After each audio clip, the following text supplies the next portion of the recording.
Alrighty, hello, my name is Hobbs. I'm otherwise known as Hobnob, and you might know me as the guy that made this. This is the point of view camera modification setup, whatever you want to call it. This allows me to see exactly what the camera sees and allows the camera to see exactly what I see. What I use this for is for looking through sights like that, there's the dot, and for looking through proper scopes as well, which is a bit less unusual, a bit more unusual. So we're going to go through this and talk about what kind of geometry and stuff you may need to consider for yourself when making one of your own. So let's start off with, what is this? Well, the base of this is an AimCam Pro 3K. Now, by standard, this is a set of ballistic glasses that has camera internals in them. So we have battery stuff, there's power there and storage there. This is a micro SD card slot. And then a little camera module here. This bit here. Now this usually comes up in an arm over the top and then sits sort of in front of your eye. Now let's demonstrate how that works. We'll put that over there for a moment. This is a scope. Let's say it's a scope. Well, it's a red dot sight. If we have, let's pop that over there for a sec. Let's say this is our eye, and let's say this is our camera. We can have our camera come down to a point where it can look through. However, if it is directly in front of our eye, then our eye cannot see because it is a solid object. This camera is very much a solid object. It's got a data tape cable coming from there and then it goes into the internals. So, very much a solid object, so we can't do that. So we get it as close as possible. Now the way I actually do this is with a sight like this. We see the dot there. You see the dot in the center. What I do, I put the camera down as close as possible to be pretty much completely obscuring my eyesight. And then I have the dot there, down in the bottom. This works okay-ish for red dots and collimators, holographics, blah blah blah blah blah, but it does not work at all for prisms. So, what do we do for prisms? Well, that's where we have the setup that we've got.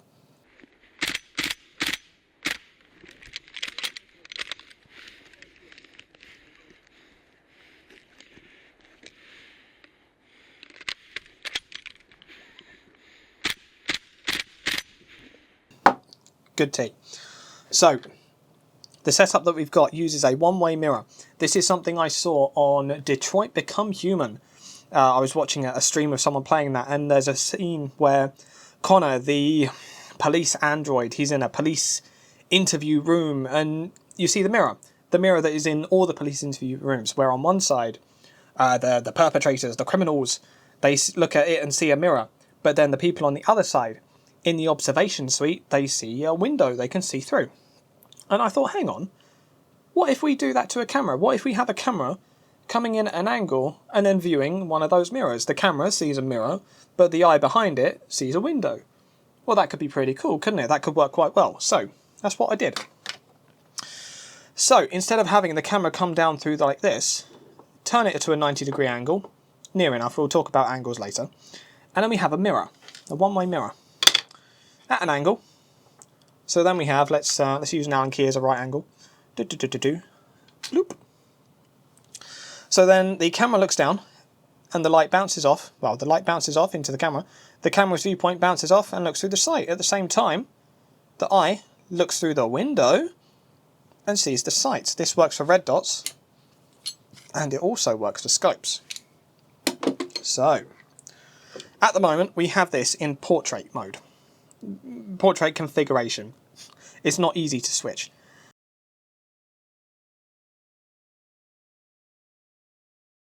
Now, the way that this works outside of simply being a mount for a mirror, because there is a bit more to that. You can see the tape, for example, and this back plate and all the rest of it.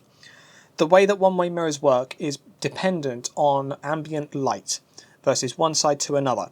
If we have this be our theoretical mirror, and it's a mirror on this side, and it's a window on this side, If I then flip this mirror around and mount it that way, it is still a mirror on this side, and it is still a window on this side. The reason for that is there is more light in this area than there is in this area. So if we bring the original mirror, oh there it is, it's under there. Here we go, here's a mirror. So, bring that up there. Hello, there's me. How you doing? So now we'll get a torch. So at the moment you see a mirror. However, if we put a torch under here, the torch passes through, the torchlight passes through, because it is a source of more light. And that is the basic principle here. We make sure that this side of the mirror always has more light than the back side of the mirror. Therefore the eye sees through, sees a window, and the camera sees a mirror.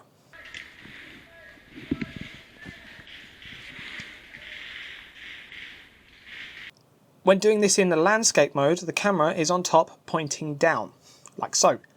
Excuse me. This makes the subject of ambient light difference a lot easier, because down is usually, when it's looking at the ground, it's going to have less light bouncing up towards it than the general area. However, when in portrait configuration like this, that's not really going to be the case, because this area here is going to have just as much light as this area here. There's not really a whole lot of difference there, is there? So, on top of that as well, so we do have the side of, hey, this can become a window to the camera if we don't have our light managed correctly. That's not great. On the flip side, we can have this side starting to become a mirror if we don't manage that light correctly. Therefore, when you, the shooter, are looking through this, and then you start getting back face reflections off of the stuff going on around you, then it's really, really annoying. So that's actually why we have this tape here. Because what I was having my peripheral vision showing at me through this lens, through this mirror, sorry. And it's not fun, it's really confusing and kind of disorienting, it's not good. This is maybe not quite the final iteration of this, as you can see. I mean, this needs recutting, we can reprint this, redesign, blah, blah, blah, blah, blah. But it's basically decently functional, shall we say. Enemy at checkpoint Charlie!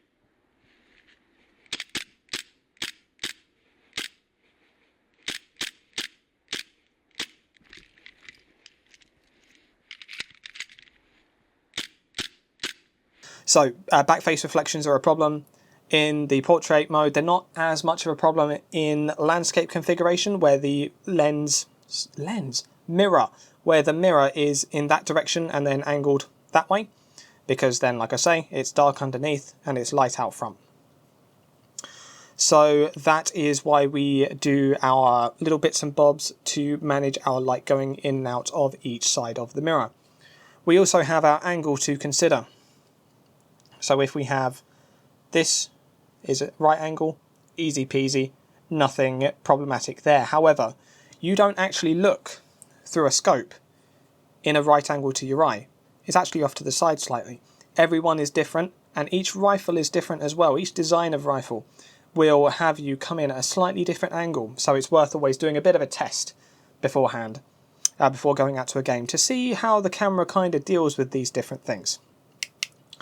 So we have our pointing off at a slight angle that way. And the way we have this is through 3D printing, designing and all that kind of thing. Now we do also have a nub up top here. This nub is absolutely visible in the footage. You see there's actually quite a severe angle of reflection here.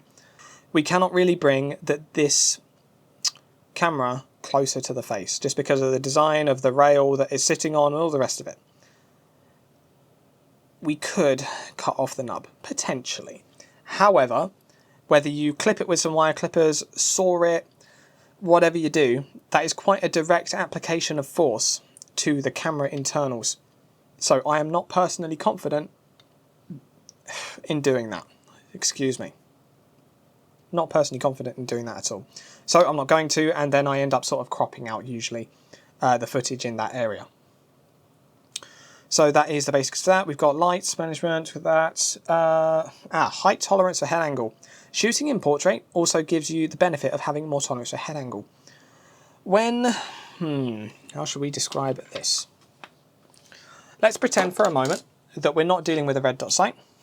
We're dealing with a prism sight. A prism sight has much more tight tolerances for eye box. If we look through here, then we can go there and we go, wee, woo, easy peasy, lemon squeezy. If we bring in this ACOG, bring that up, have that there, go, oh dear, that's, yeah, we can, you know, you can't move that about that much at all, can you? Now we'll swap for this ACOG, and we'll show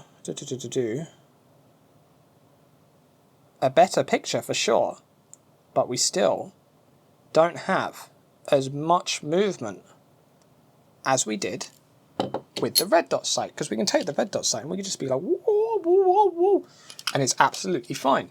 Now, for starters, different scopes are going to have different levels of eye box, eye relief, and light transmission contrast.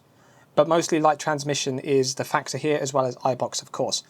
This is a genuine ACOG, this is not. That's why we saw those differences.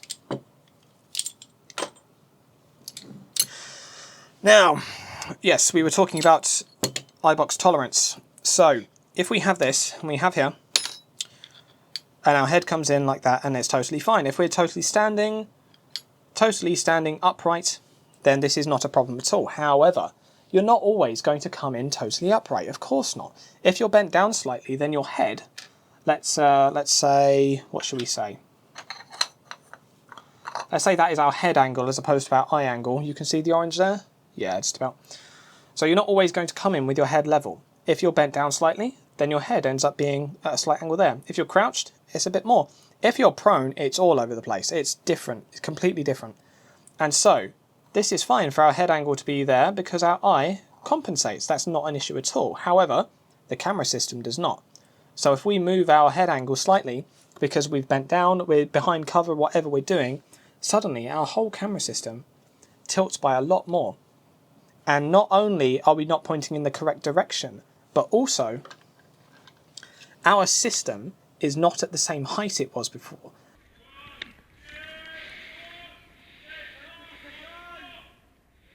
Let's pretend here that our head is back here where it would be, and then move. See how much that changes the height. The height of where this mirror is. And therefore that's changing the place where we have a point of intersection between mirror, lens, eye, etc.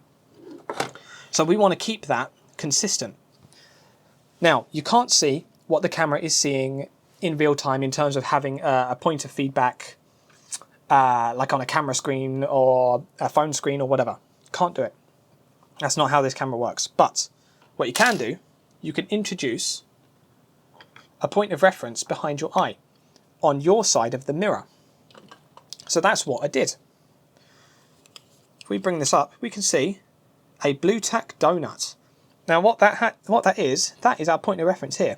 I know that if my eye puts the scope inside the donut, then that means the camera sees the scope.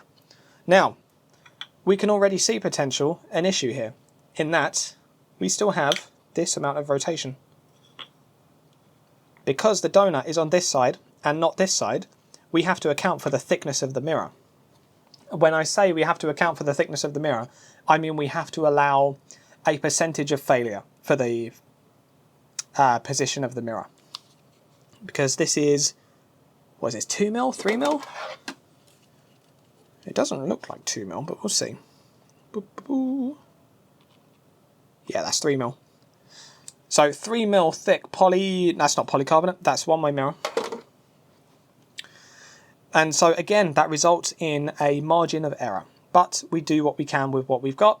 So we have a reticle here, point of reference, then line that up, and we get a much, much higher hit rate. This is also beneficial in a sense for the portrait shooting mode, but not so much. In terms of why we're shooting in portrait rather than landscape, the main reason really is that YouTube Shorts do a lot better than YouTube Longs, just in general. There is also a factor to consider of when we crop down from one to another. Let's say we have our picture here. I had a black disc around here somewhere that would have been helpful if I could find it, but it seems like I can't, so we'll use a white disc. And does the camera pick that up all right? Yes, it does. Good. So this is our scope. This is our picture. We are currently shooting in landscape. Totally fine. We've got some good image information. We can see the background as well as the scope. This is pretty cool. Okay, all right. If we change to portrait, hey, that's still pretty good. We've got, you know, good image information. We only have a certain field of view that we can work with on the camera, of course. We can't zoom out any further. But yeah, this is okay, fine. Let's say we're shooting in landscape, but we want to make a YouTube short out of it, which is, you know, something people do quite a lot. They will film long form content and then sort of cut it down into short form content in a portrait format. And for them, they can crop down and make that work. Let's say though that we want to do that with our camera and we want to crop this down into portrait. So let's put that over the top. We can now see how much image information we're losing and how big this camera view, this scope view is in comparison. We lose so much information that it ends up not really being any different to if you have one of those sort of trigger cam systems on the back of it that just kind of clumps onto the scope. It's not really any different to that. It's not really any different to when people put those scope cam, run cam, whatever, on the front of their gun, and then they use video editing to then overlay a reticle of some kind over the top of it. It feels fake, it looks fake, it is fake. Obviously that is, the fakeness side of things is made not fake with the trigger cam type thing, because it does then go onto there, but I'm still not a fan of it personally. I prefer what I've made. But yeah, that's why we film, that's why we don't film in landscape. We shoot in portrait. I shoot in portrait primarily because then we can go like that. And the YouTube long form content just doesn't do that well on YouTube anyway compared to short form content. And therefore you are just better off doing shorts because people enjoy them more, frankly. So that's why we do portrait. That's why this is set up as portrait. Whoops, daisy.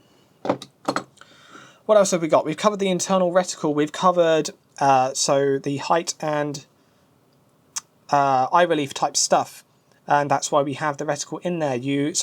When you're viewing it, you have a fuzzy donut, and you put the reticle inside the fuzzy donut, and that's how that works. The mount, of course, 3D printing, just designed, printed as necessary to then fit as required. Two-way mirror, how it works, yeah. Back face reflections, yeah. The nubbin, we've covered the nubbin. Yeah, audio.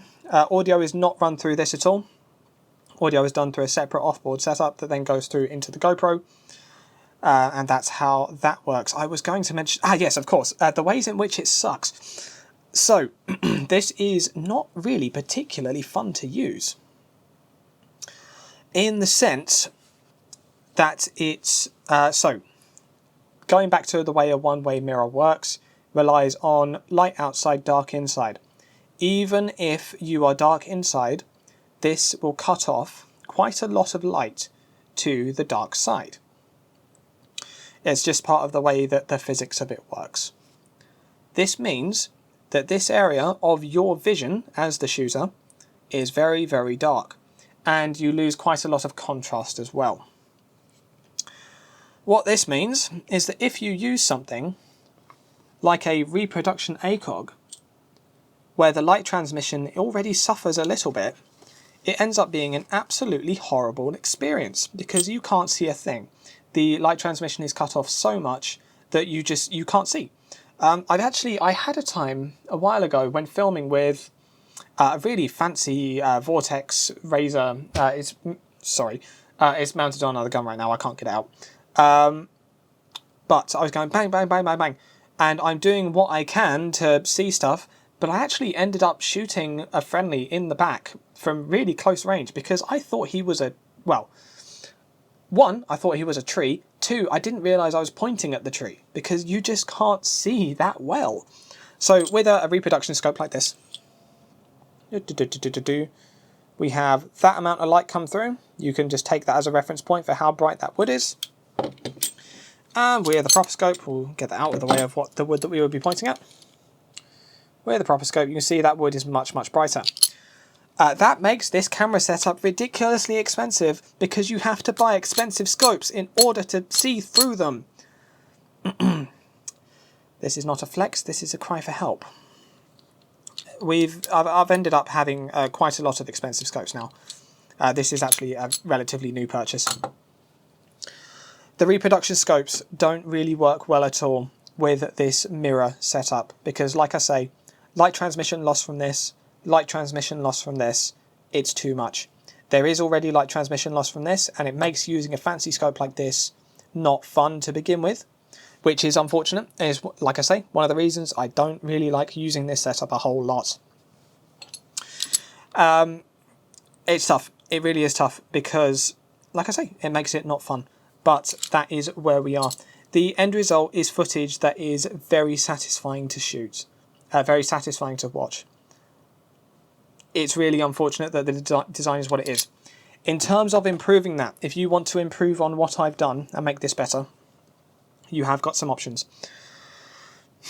When doing all of this, you want to manage your light better than I am doing here. You want to make sure that the area behind this mirror is just completely dark. However, the issue there is the distance between your eye to the glasses is long enough that light comes through there. That's why we've ended up with this tape here, like I said. The trouble is you can't put stuff between your eye and the glasses. Don't do it, because then if you fall, that stuff goes in. Likewise, if you are making any kind of mount for this, like I've done here, do not have any screws that are poking this way or that way, because again, you should plan for falling on this and make sure that your points of breakage are such that nothing is going to push through this lens. Manage your forces, manage your points of failure, etc. And make sure that you are safe when making this, because you should plan to fall on it. That way, if you ever do, if the worst should happen, you will be hopefully okay. But yeah, like I say, I'm not telling you exactly how to design this, and the reason I'm not, so this isn't something out of meanness or secrecy or anything like that. It's just because everyone's eyes are so different. And so for me, having this in this way, that's totally fine. But people have different noses, and so the bridge comes up. There's no point in me giving you the files for this, because it simply will not work for you. Because my nose is shaped in a particular way, my eyebrows are shaped in a particular way, so it's a particular distance, etc, etc, etc, etc, etc. So many factors mean that this will not work for pretty much anyone else, unfortunately. And that's one of the reasons, really, I've opted to make this video rather than going, hey, I'm selling these files or anything. It won't work. There's no point in me selling files or giving away files, etc, etc. Because it just wouldn't work. You will, if you want this set up, you will need to build and design it yourself, which really sucks. And like I say, it's not that enjoyable to use either because of the light transmission issue. But doesn't change the fact that the end footage from it is very, very cool. And when you look at that, you see the camera, it's like, ooh, cyborg. Yeah, there are points of improvements to be done on this, and especially if you do the thing of shooting in landscape, so camera top down, and then the mirror like this way, you will be better off.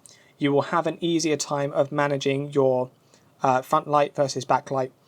You'll have less back face reflections as a result. You'll have less, as a result of having less back face reflections, you will have less confliction in terms of your images. And so the lack of contrast, the lack of light transmission will not matter as much. However, the field of view of this is a bit tight. It really is a bit tight.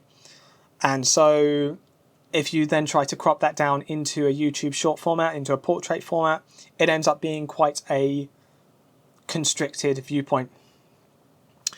Even if, so AimCam for example, even if AimCam made a camera module that was a wider field of view, you would then have a secondary issue whereby this mirror would need to end up bigger. Otherwise it would, you'd show the edge of the mirrors, right? It would be too wide. So then you end up with other issues there. Oh, I was going to say something about that. Oh, yes, of course. Distance. Distance also matters. The distance from the lens, from the image sensor to the mirror, to the scope. Let's get this one out of the way. And we'll get this out of the way as well. Right, scope, camera, mirror, eye. Pop that down, get our handy pointer. Right, the distance from the image sensor of the camera to the mirror to the eyepiece of the lens needs to be as close to the same distance as possible for from your what? Eye sensor, your ocular, what's the ocular nerve? Ocular nerve to the lens. The reason for this is eye relief obviously matters. If we bring this up again. Now if I were to bring up the scope to me and bring it up to my eye relief, but then the camera is too close, we end up with not fun. Have I picked up the reproduction by mistake, or is this actually, have I just come in wrong? Oh no, it is a real one. Duh. And it goes, it's too close. It doesn't work. Likewise, if you come in and it's too far, then we end up, oh, well, that's just not very fun at all, is it? So you need to manage that distance as well as the angle. I forgot to mention that. You do not need to manage that distance if you are using a red dot, because it doesn't matter what distance you're at for a red dot. We can go up here. You can see the red dot. We can go up here. You can see the red dot. It's totally fine. The camera has just died on me, so we'll go to audio only just to finish things out. Like I say, the camera makes very cool footage. It was a bit of a pain to make. It took, I don't know, 2 years maybe from idea to where we're at now. That's not hard, solid work because I had other projects on the go, but whatever. It's a bit of a faff to get the angles right, and then when you do filming with it, it's quite difficult with the light transmission issue. That being said, the footage it gets is really cool, and if you do want this setup, then hopefully this has helped you in how to make one. I wish you all the best, and if you do want to make one, then hey, like I say, it makes really cool footage. So I also want to see your setup. You know, if you do make one, then hey, come back and tell me. I want to see what you make. Apart from that, have a good day, and thanks for watching.